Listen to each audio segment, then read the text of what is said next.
welcome to everyone. I think there's a few faces from this afternoon.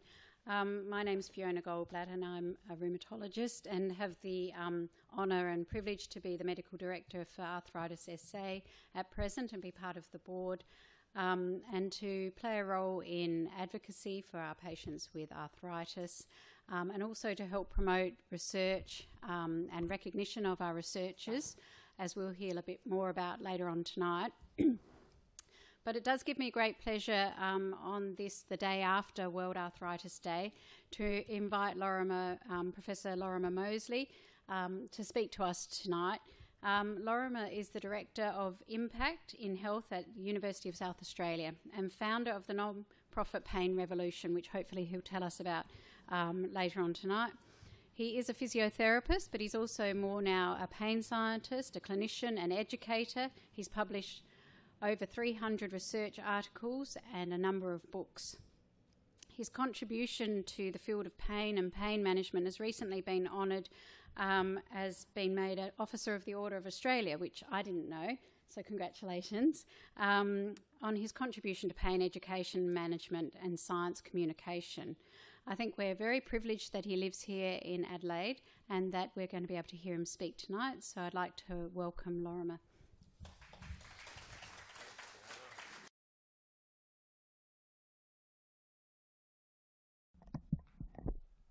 I'm not going to sing a song, but I have to hold this. So I feel like I need to sing a song. Welcome. Thank you very much. Thanks, Fiona. Thanks, Arthritis SA. And I think this is one of the really important parts of my job and a really challenging part of my job. So I've prepared a reasonably new talk tonight. And the beautiful Anna, with whom I share my life, said to me as I was coming here on the phone, she said, "So how do you think the new talk will go?" And I said, always try a new talk at home, not overseas, because everyone already hates you at home. So it should be all right. Anyway, my objectives really tonight are to hopefully plant a little seed or promote growth in a little seed that might already be there in the hope and opportunity that contemporary science is offering our understanding of pain, not just pain associated with arthritis, but pain of all sorts. Before I start, it's really important when you do a job like mine, we are in the knowledge generation and dissemination game. We want to discover things and tell you they're true as long as our statistics justify us being able to do that. But you need to know what my conflicts of interest are. You need to know what's in it for me, because that's how the brain works, and it's impossible for me to remove that in communicating to you. So I'll just tell you some of my conflicts. So I've written books on pain, and I get royalties from those books. And if anyone else has written a book, you'll know just how easy money that is. Obviously not, but nonetheless, you should know that I'll get royalties. And these are companies or organisations that have paid me money, supported my travel, or given me something for free in the last 4 years, I think, there. So you might be able to see that I've slept with the devil, but you might also, I think according to my understanding of Adelaide, on seeing this, about 3/4 of you will want to leave the room. And the rest of you will just want to sing the Port Adelaide Club song. Anyway, I've never been involved with the Crows. Any Crows fans here? Yeah, good. You got that wooden spoon ready for tonight? Okay, big game this Friday. So my research is supported primarily by the Australian government and the research in our group at University of South Australia. We also get some money from other governments. We only partner commercially with granting bodies or companies that stand to gain when people improve, rather than stand to gain when people buy their product, if you can understand that distinction. And in our industry, I guess that's pretty much insurers. So we get some money from insurance companies. Okay, so I'm going to ask you first, how do you reckon pain works? And we don't have time for me to go around and get all excited about that, but I want you to have a think about what is the model in your head about how pain works. What happens before let's say your knee hurts or your back hurts? Or what happens when you tread on a sharp piece of glass? No, you don't want to think about it. Is that what that was about? Yeah, I can understand that, and I'll come back to that because it's a beautiful response, actually. I was thinking about this a couple of weeks ago, drawing pictures. I'm not a very good drawer, but if you can look carefully at this is the drawing that I had that I think most commonly fits with how people understand pain to work. It's very hard to read, but down here, this is a toe with a little bit of hair on it here. And the common understanding is we have a pain receptor down here. Something happens in the toe when a pain receptor activates and sends a pain message up into the brain where the pain center or detector tells you, my toe hurts. Is that nod if you think, yeah, that makes sense? Yeah? Okay, cool. Some of you, I know there's some particularly clever people in here. I was talking to you before. You might even put in this. And you might have heard of this from a health professional who might talk about the spinal cord. So if you're really advanced, you might say there's a relay station in the spinal cord, or we used to call that the pain gate. Raise your hand if you've ever heard the phrase gate control. Yeah, okay. That's the area of the body that we were talking about, sitting in the spinal cord. Congratulations if you got this. This is the next drawing that so this is the old view. Sorry, I was jumping ahead. You can read this in your head with me, that pain is produced in the body by damaged tissue, sending a pain message to the brain, which is detected by you, the person. Yeah, nods. Excellent. It's a very simple model, and simple models are nice. They're easy to work with. On the basis of this model, treatment should always be aimed at fixing the damaged body part. That would be the sensible response. And this is where we start to hit problems, because this model presumes that pain is the exception to a whole lot of biological rules. So this model presumes pain is an exception to the rule. So hopefully some of you will think, that's not so good. And some of you might identify with this, that adhering to this model sucks up hope when you have persistent pain, and it really does limit the possibility of where we can go with it. So this is my next drawing. This is more like the modern view of pain. Now, I'm not going to walk you through this drawing, but it's all intentionally, I guess, sensibly drawn. You've still got your toe here. There is hair behind there. We're now calling these pain receptors danger detectors. So that's the first fundamental difference. And then there's a whole lot of stuff up here inside your brain, in your body, in your cardiovascular, your heart system, in your gastrointestinal system. These things stand for hormones like adrenaline, inflammation, which you've all, I imagine, heard of. We still have the output here. I have pain in my toe, but this is a very complex system. And it is amazing. It is truly amazing. I sometimes talk with students to say, if you had to design a motor vehicle to last forever and to be the best motor vehicle you could design, they start to volunteer aspects that are a bit like biology. For example, you decide you want to be an outdoorsy type of person, and you just start driving your 4-cylinder sedan on dirt roads. And then you start driving on bumpy dirt roads, and your car changes. Your car becomes a 4-wheel drive over time, and you increase your clearance. For example, if there's any car buffs there. I hope that makes sense. It's an amazing protective system. It works beautifully as a loyal friend to keep us alive and to keep us safe. So this idea of pain being like a loyal friend is really consistent with this modern view of pain. It is actually supported by a massive amount of scientific research. There are now dozens of pain-dedicated scientific journals that produce papers every week. there's no way we can keep up with all the research that is coming out in pain. And what's, I think, the most exciting bit is that the new understanding of pain brings hope, and it expands possibilities. So it brings hope and expands possibilities. Now, this is when you will realise how bad a drawer I actually am. I've magnified a little part of the puzzle here. This I ran out of space. It should say protection meter here, and I've added that now for you, so you can see. It's as though we have inside us a protection meter, a thing that is always evaluating, should I protect my body right now?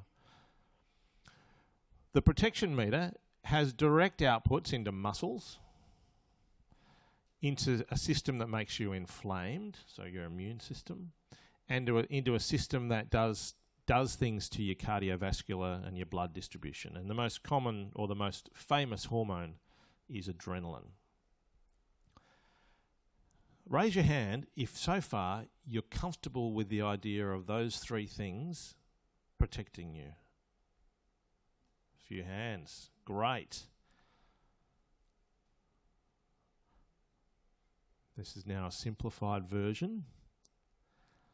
The other system that protects us, and I would call this the big kahuna system, because it's so powerful, are our feelings. So if you are happy that those three things can protect you when you are under threat, for example, a virus enters your body, hopefully it makes sense to you that your system detects that and creates an immune response.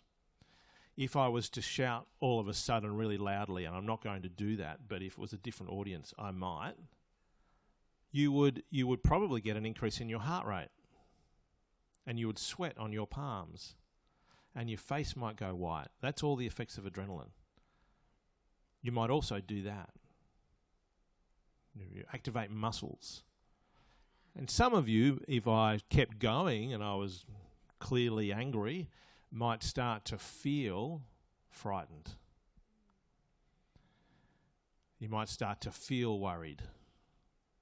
So the feelings are the thing that cuts in when the other systems just are not cutting the mustard. The other systems are not solving the problem. But the principles are the same. So going back to this drawing, this means, and hopefully you can easily engage with the idea of lots of things change our hormones. If you're worried, you have a different hormone balance. If you're frightened, that happens. When it comes to pain and our feelings, everything matters. And this is a saying that we now have in an organisation I'm involved with called Pain Revolution, and I'm wearing the T-shirt. It's quite fashionable, isn't it? This is a saying that we have because we think it's so important that when it comes to pain, everything matters. For example, this is a nose here, and this is an eye. And it might surprise you to learn that data coming into your nose and data coming into your eyes can change pain. For example, here's an example of how data coming into your eyes is not factual data. And what I want you to have a look at here, this is an illusion, but I want you to look at this square here that's got the A in it and this square here that's got the B in it. Raise your hand if when you look at this, they look like they're different shades of grey. They look like they're different. All right, so most of you are neurologically intact. I'm going to move those off to the side, and when you move them off to the side, you can see they're actually identical. And when you try to untangle this, it's fun to do this. So I'm going to slowly fill in parts of this drawing, and I want you to watch it and feel your system. I'll make the sound effects for your system coping with it, okay? You just listen and feel your system as they change to their true colour, if you like. And I'll do the sound effect. So here it comes in. Did you get that effect? Let's do it again because it's a pretty cool effect. Neuroscientists, I'm a neuroscientist. Neuroscientists call that effect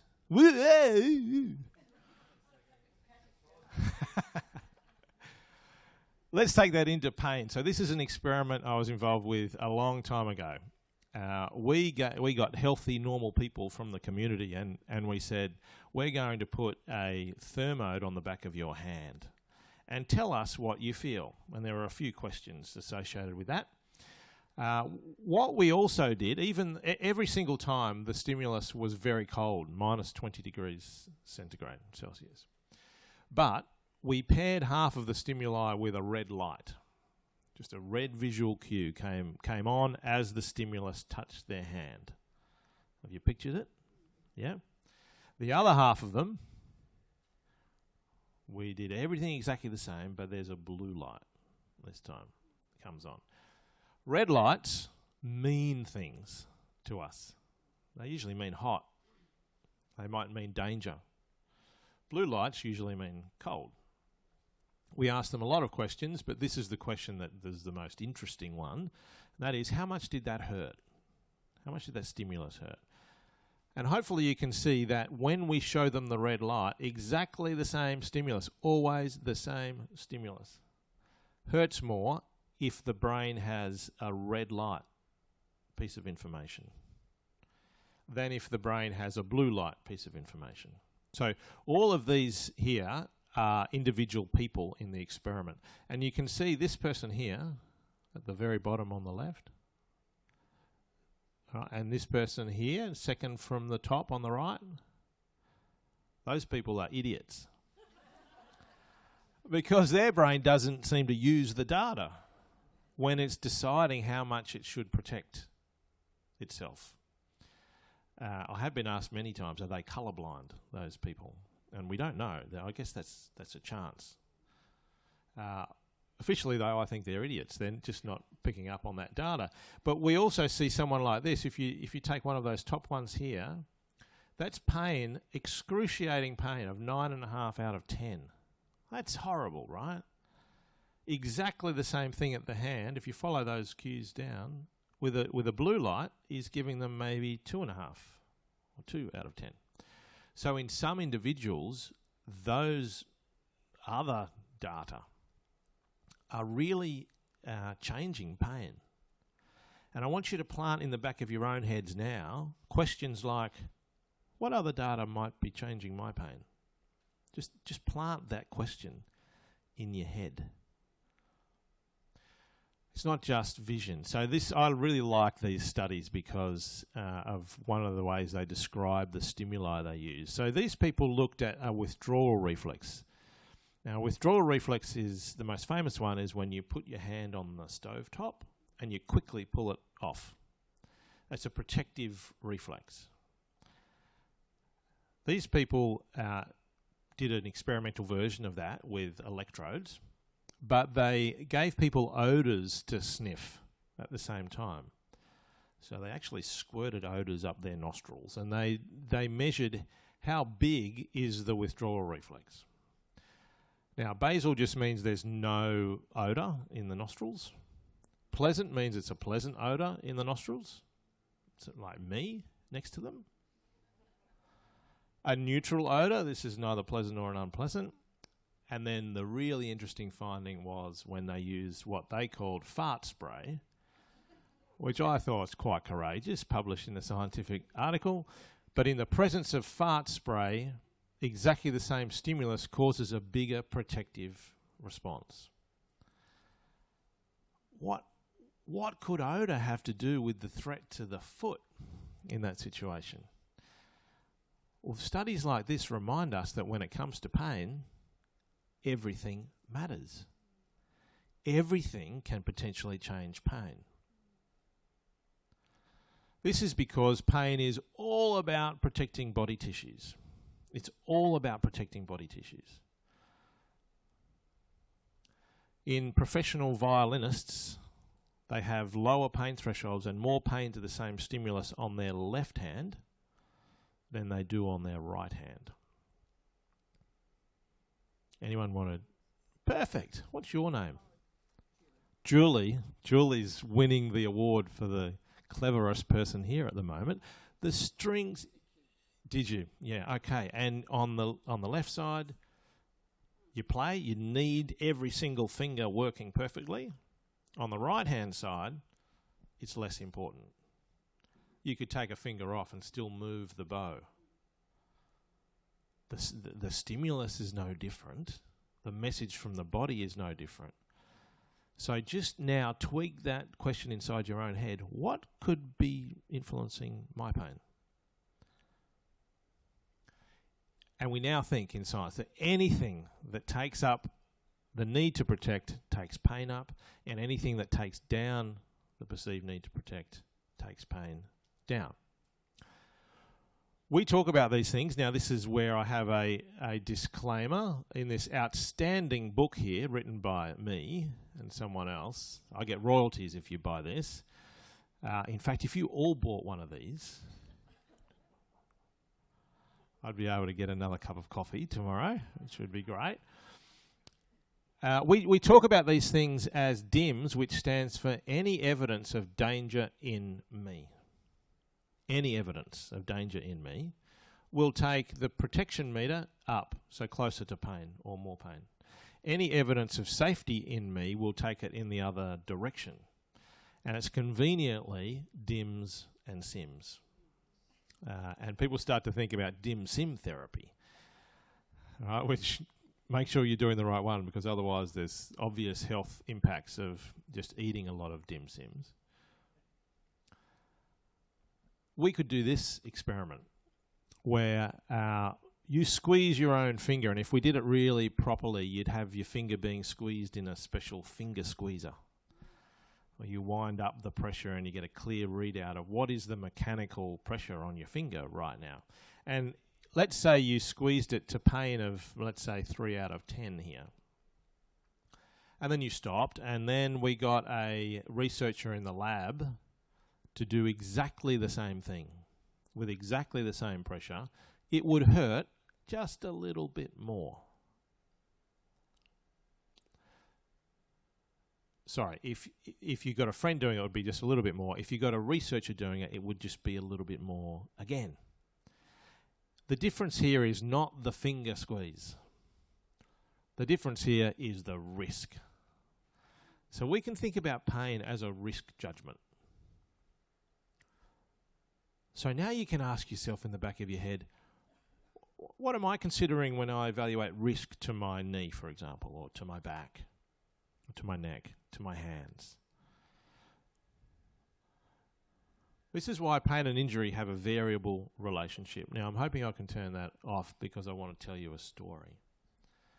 And it's a story that almost kick-started my fascination with pain as a physiotherapy student. A long time ago, I was told by my neurology professor, you know, the worst injuries in hospitals are often the least painful. Have you ever heard this? It's quite a remarkable situation. Surely that can't be true, which is what I said to Professor. And he said, well, why don't you go and find out? So that's exactly what I did. I went to Royal North Shore Hospital in Sydney, where I lived, and I observed. And I had a clipboard, and on the clipboard I had a little column to describe the injury that came in the door, and then a little column to describe how gory it was, and then a column to rate the pain. And I still remember hearing this phrase. This man said, "No way, Giorgio." It's a weird voice. And I looked up, and a man was walking into the emergency department like this because he had a hammer stuck in his neck. You know the curly bit that pulls out the nails? Had gone in the back and was coming out the front. And his mate, he just said to his mate, "No way, Giorgio." And he was completely relaxed. And I'd already had a fair bit of clinical training. I was in 3rd year in university. And I said, "There's a hammer stuck in your neck, mate." And he said, "Yeah, I know." And I said, "Doesn't it hurt?" He said, "Oh, no, it doesn't really hurt that much. It hurt a bit when it went in. It hit something hard, like a vertebra. But it doesn't really hurt now." And then he said, "Watch this." And he went, this hammer went, it was just absolutely disgusting. So there is a man with severe injury, no pain. So I think to myself, he must have had something. He must have had a pethidine shot in those days, or morphine or something. So I said, have you had anything?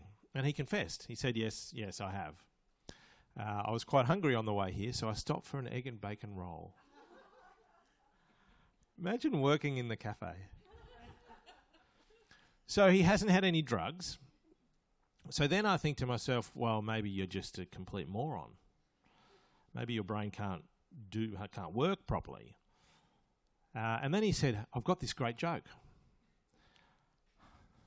Ready, Giorgio? So he'd already thought about this joke, and he'd planned this joke. And he said, and you can imagine this crowded emergency waiting area with children crying, burying their heads in their mum's shoulder, and this man with a hammer in his neck and blood streaming out says to everyone, what am I? And he does this.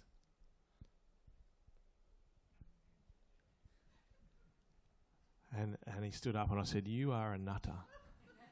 He said, no, I'll do it again. And he did it again, and he got Giorgio to do the sound effects. And Giorgio went, doo-dum, doo-dum. And he stood up with a hammer in his neck and said, I'm a hammerhead shark. So I thought to myself, wow, he's a really clever guy. That's a very clever, nuanced joke. So his brain works. So then I thought, this is consistent with that first drawing I put up. I thought, okay, well, there must be pain messages coming, and the brain is just stopping those messages in shock. That make sense? Yeah?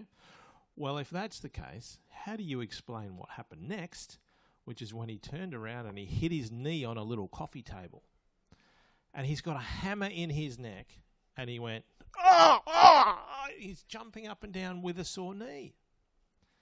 Inside, same individual. Severe injury, no pain. Minor injury, severe pain. What on earth is happening there? How can that work unless pain is a very complex, amazing protective system? Pain and injury can have a very variable relationship within an individual, moment by moment, or even within the same moment. That's because pain is all about protecting body tissues. It's not a message that travels from your body. And this is the big kahuna mind mess. Pain is a feeling that has the effect of protection. Many back pains are horribly painful. Raise your hand if you've ever had back pain that has made you feel sick and really worried, distressed. Yeah. Raise your hand if you went to the hospital and they took a scan and they didn't see anything really obvious. I've had that. Many back pains where we cannot find an injury and there is no sensible cause of an injury. You bend over forward and pick up a sock. It's not very heavy. And bang, you cannot move. Hurt as much as some back pains where there is a clear injury.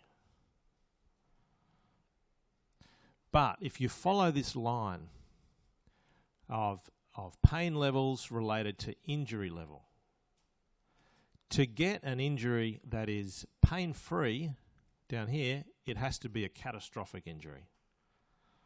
I'm going to say that again because I don't want that to slide through. I want you to think about that.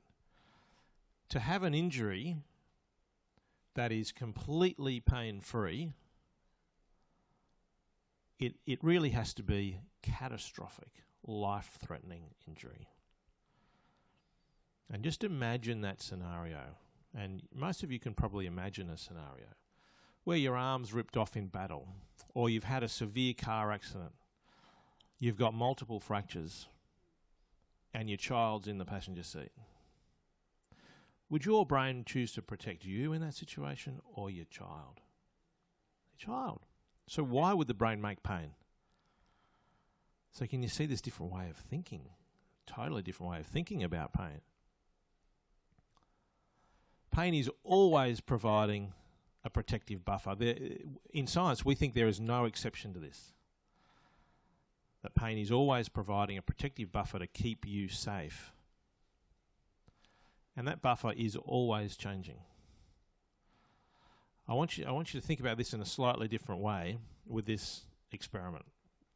I want you to think about how many times in life you have clearly sustained an injury. And some of you might be able to recall 10, 20 times, maybe, and you think, oh, all those times when I grazed my legs, got my finger stuck in a stapler, dog bit me. And some of you might be able to get up to 30 or 40 times where you've injured yourself. And now think about how many times you think you've had pain in your life. Most of us will not be able to count the number of times because it's every day we have some pain. For some of us, we have the same pain. But for all of us, we have episodes of pain usually several times a day.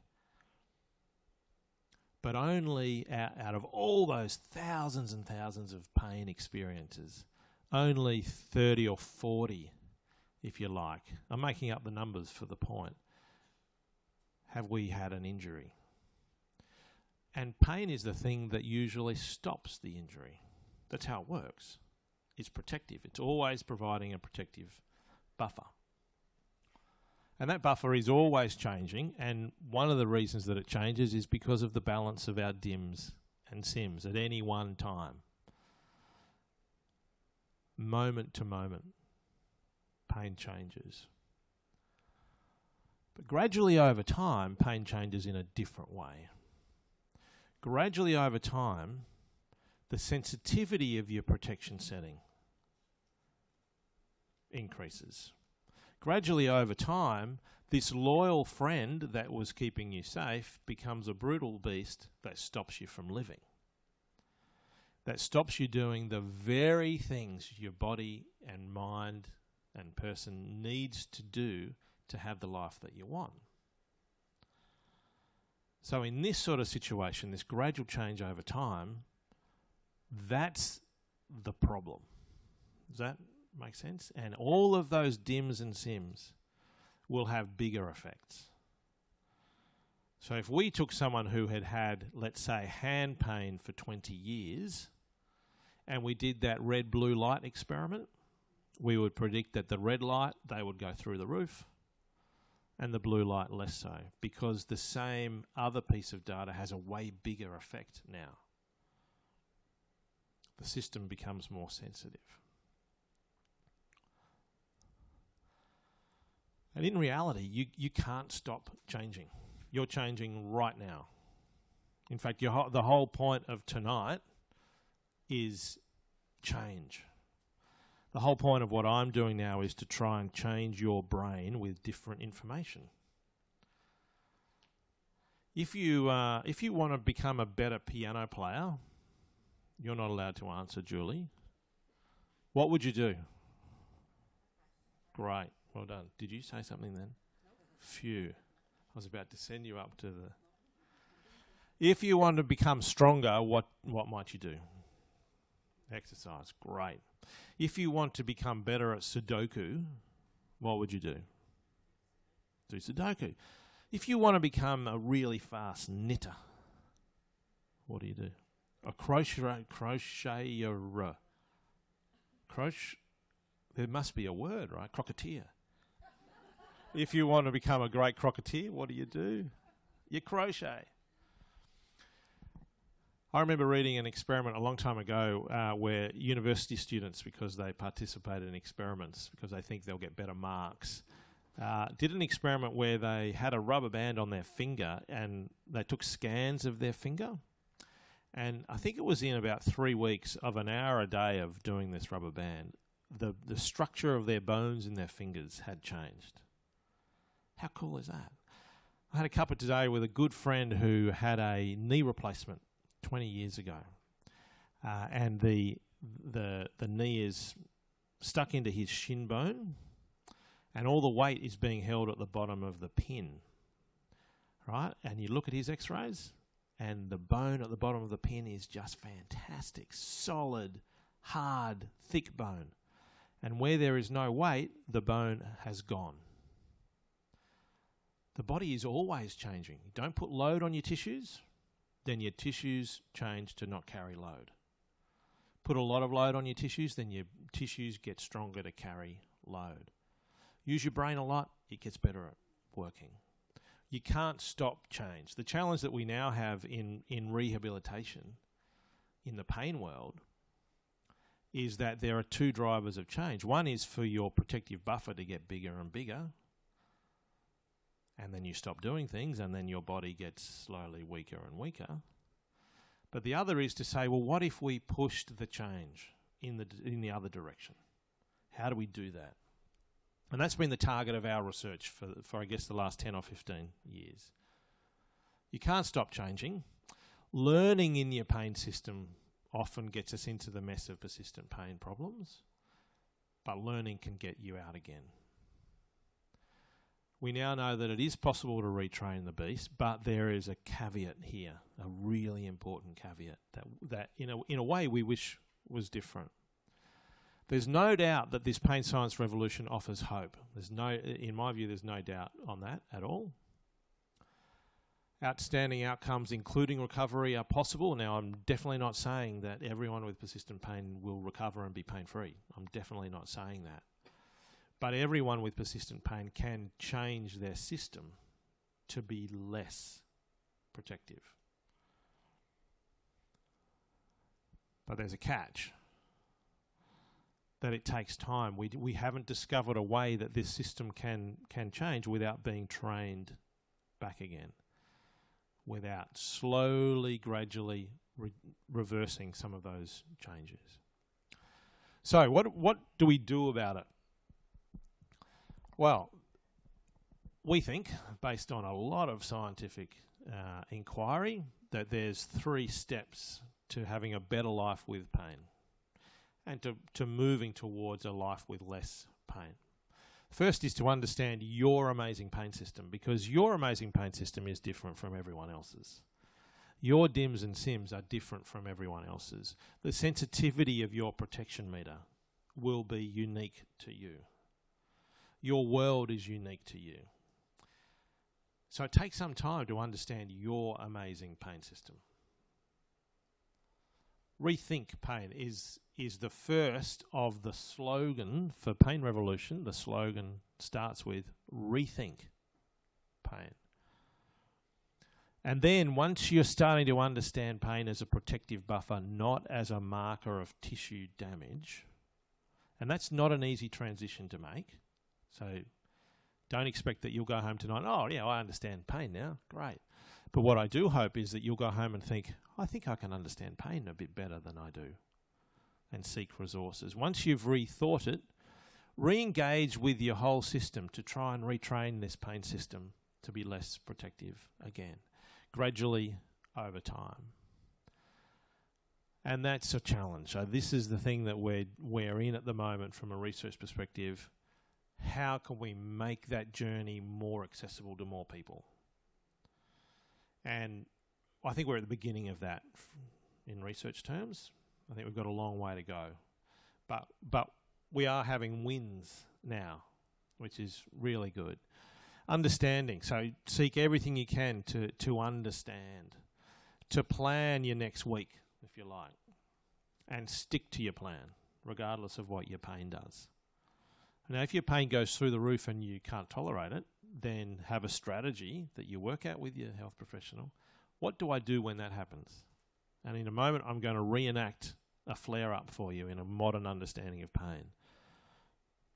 Have patience with yourself,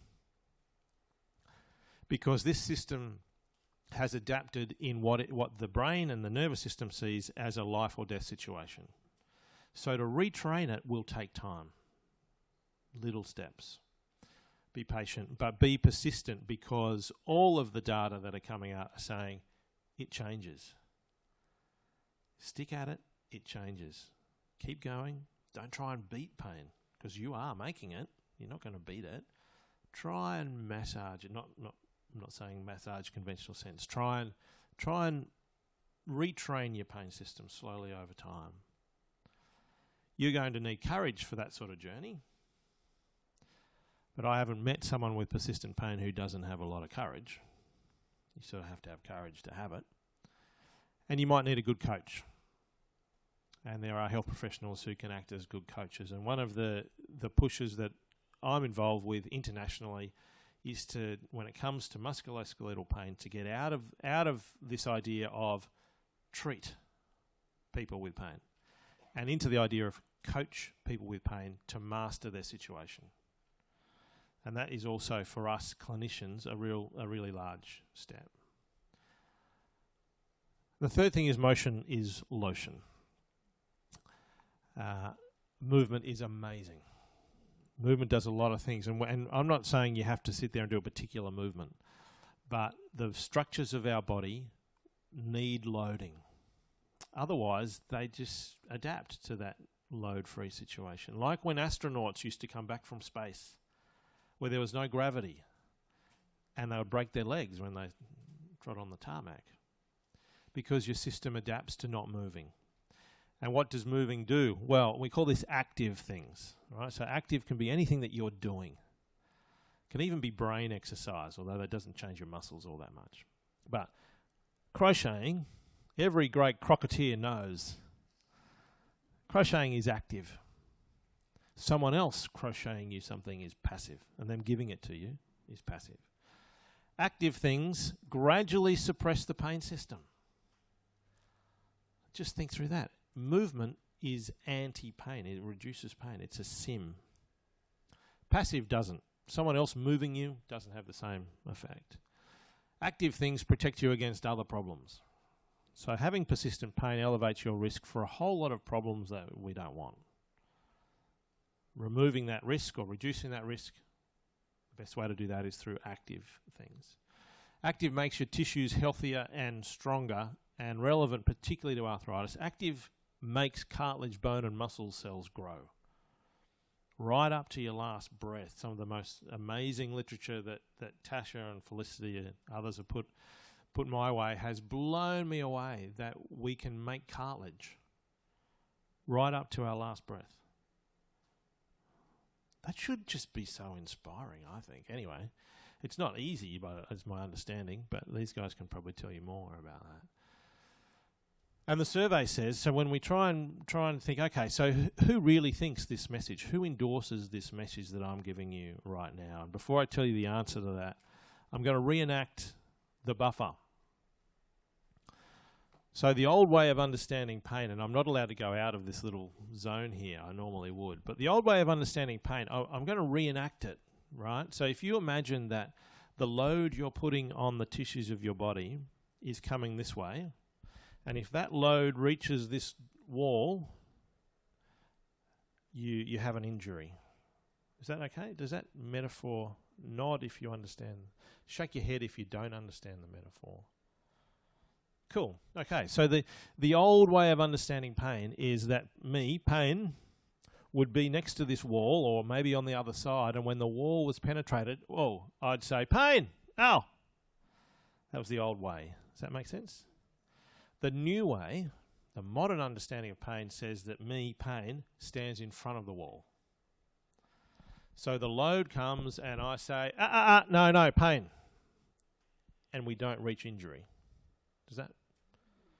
Now, it doesn't always work, because if the load comes really fast, I can't stop it, because I can't work that quickly.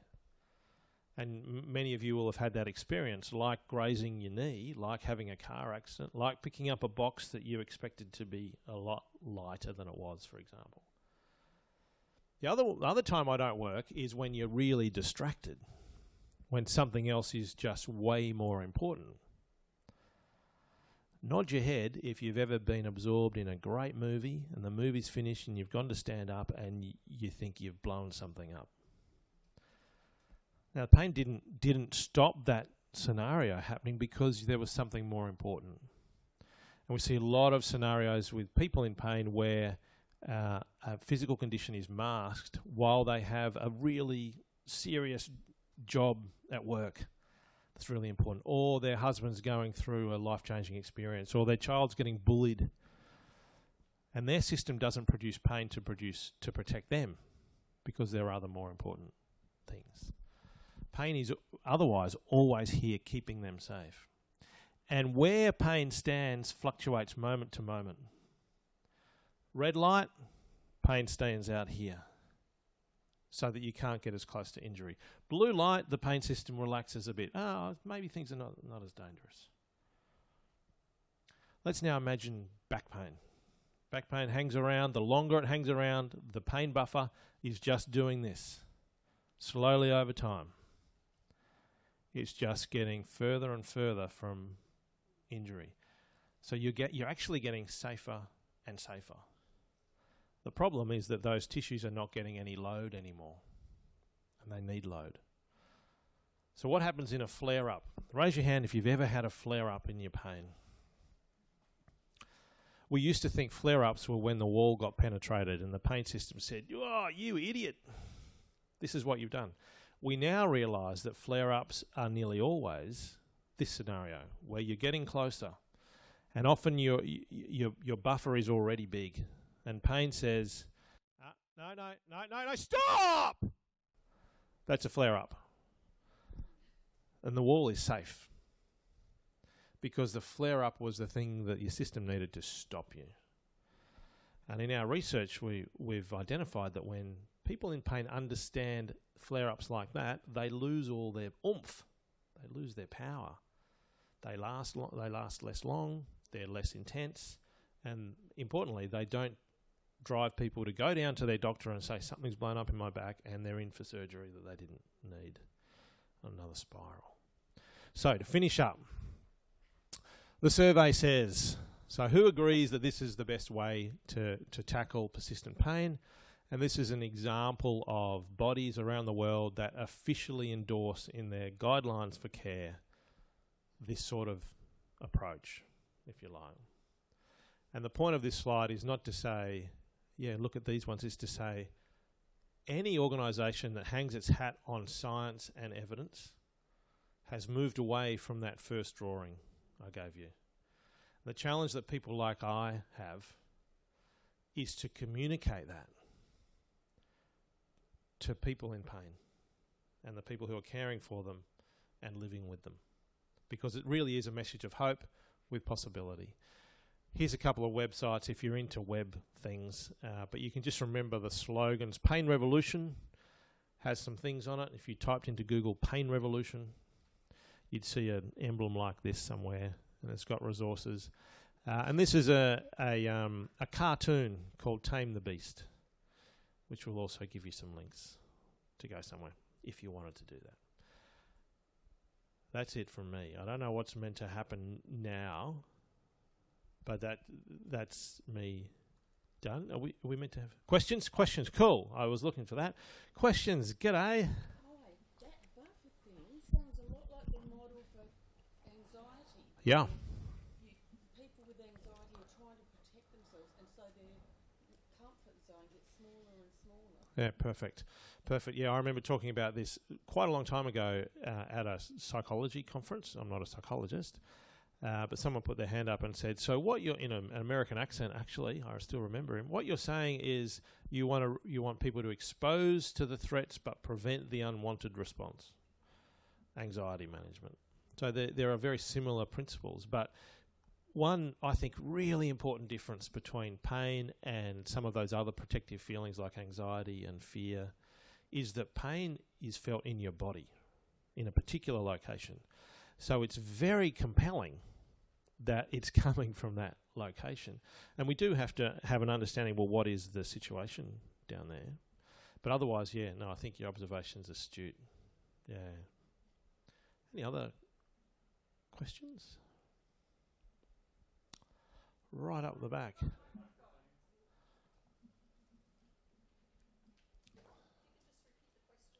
Sure. Oh, hello.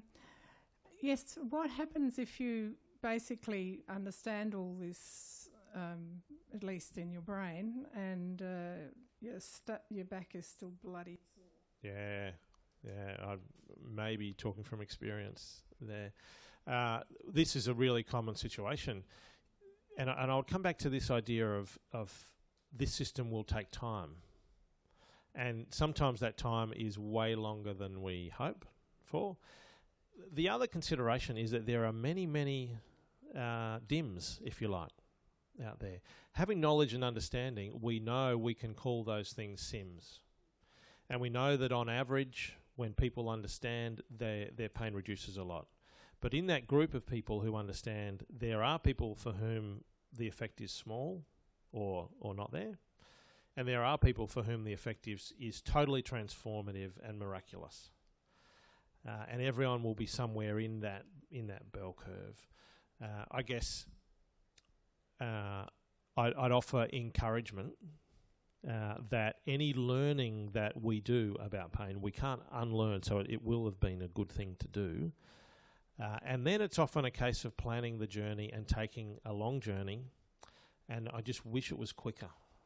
I really do wish it was quicker.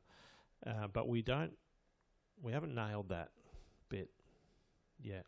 I really appreciate the question, because I'm sure there were other people asking in their heads that question as well. There's one right up the back first, and then I'll come to you. Thank you. Thanks for a great talk, Lorimer. I just had a question about DNRS. I was wondering if you knew about it and whether they're useful. I know they have them for people with chronic disease. So this idea about limbic retraining. Can you give me an explanation of... dynamic neural retraining. I think that's what it's called. Out of... Annie Hopper has a program out of the US, and Gupta has one out of the UK. And based on Merkovich work, I think. Falik or Tasha, can you help me out there? Is it based on Merkovich or brain plasticity stuff? I don't know. There are, and I think there are lots of models of that same sort of thing, where people are applying principles of modern neuroscience to retrain the brain. And I guess I would say to all of those people, if this is great, then the whole world should know. So the proponents are saying it's great, which is fair enough. But if it is, we should know about it. And the best way to know about that is with, sorry for science speak, randomised controlled trials. So we have to obtain evidence on that. And it's also the best way to learn that it's not as great as... If it's not as great, we should learn that as well. So my understanding, I'm not familiar with Andy Hopper, but I'm familiar with a couple of the others that are doing similar things that we just don't have evidence on. Evidence that that is sufficiently robust for us to say, okay, yes, let's do it. Got inference, but that's my understanding. Do you guys know anything? Nothing new. If this was 2 years ago, I'd be really sure about that statement. Maybe something's emerged in the last couple of years, but there's certainly no big famous randomised controlled trials. Yeah. Thanks for the question. We had one down in here. The mic's coming in. I have a question regarding inflammation. Now, I actually have a back problem, but why would I get inflammation in my right knee, which flares up red and a rash? What would cause that? Yet I have a back problem, not a knee problem. Yeah, so I definitely can't answer that particular story for you. There's lots of things that qualified medical and allied health people would ask about that. But if I can change your question to say, if one has back pain, why might one also get a red, swollen, rashy knee? And the answer that I would give to that is possibly because there are two things going on in your body, two different things. When we talk about inflammation, we consider it in the same way that we consider pain. So there are many contributors to inflammation, contributors within the immune system, within the psyche, so the thoughts and memories and beliefs system, within the movement system. And all of those things work as DIMs and SIMs, and the output of the system that I'm most interested in is pain, and we can have pain in multiple locations. But we could have the same principle if the output was inflammation, and we can have inflammation in multiple locations. For your particular scenario, the clinician would need to understand your clinical state, and it's probably going to be unique But what I can say is there's nothing about having back pain that means you should or shouldn't have another problem somewhere, or that your brain wouldn't choose to protect another body part somewhere as well.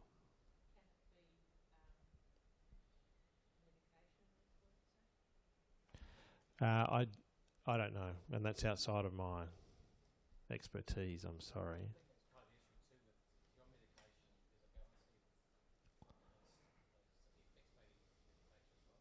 Yeah, right.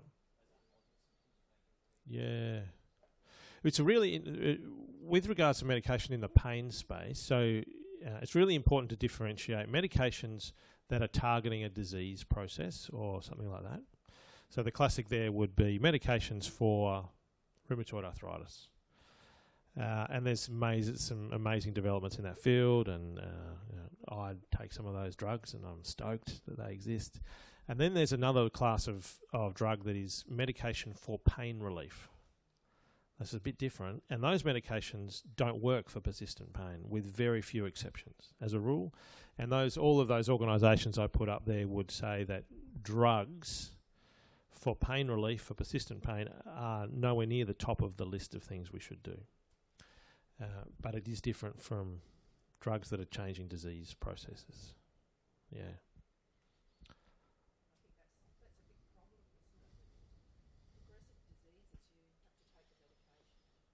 Right, yeah, and I mean, from what you contributed, and maybe this is what you're thinking of as well, that the medications then do other things in your system, and you got to take drugs for those, and yeah, and I guess I feel like that's a conversation that's a bit different to where my head and I guess expertise is, but it's a conversation that, people like Fiona are. This is what they do, and this is what they know, and work with. So with a good medical health coach, you need to have those conversations and weigh up your side effects and your effects and your values and all that.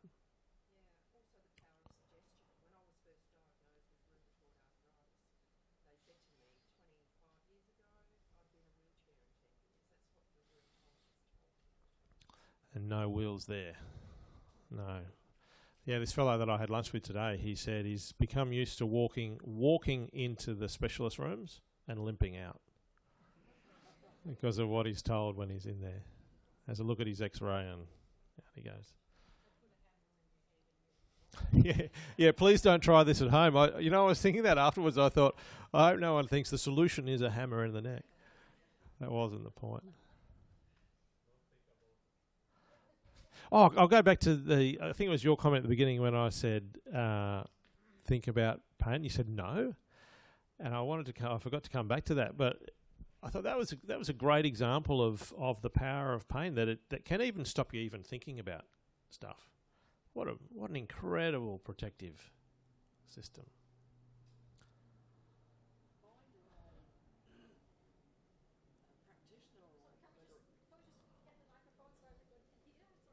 Sorry, I keep forgetting to restate the question too. Short one, just basically finding a practitioner or someone is that what the coach part is, in believing on what you're telling us, telling us all, and being able to work with them. I'm thinking a lot of them would be looking at that and going, and scratching their heads and. Yeah, I think you're right. But it is changing, and it is, and there are many levers that are trying to change it. So some of those levers are coming from organisations like the ones I put up that are saying these are the clinical guidelines for health professionals.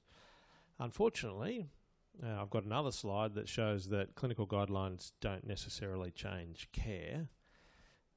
So we have to do something else. There's really interesting data from opioid prescriptions.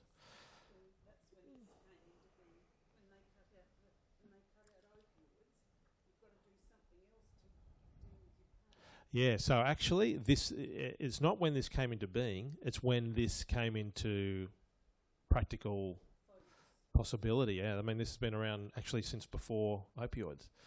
But one of the really interesting pieces of data with opioids is that when the clinical guidelines started to say don't prescribe opioids, the prescription rate of opioids accelerated.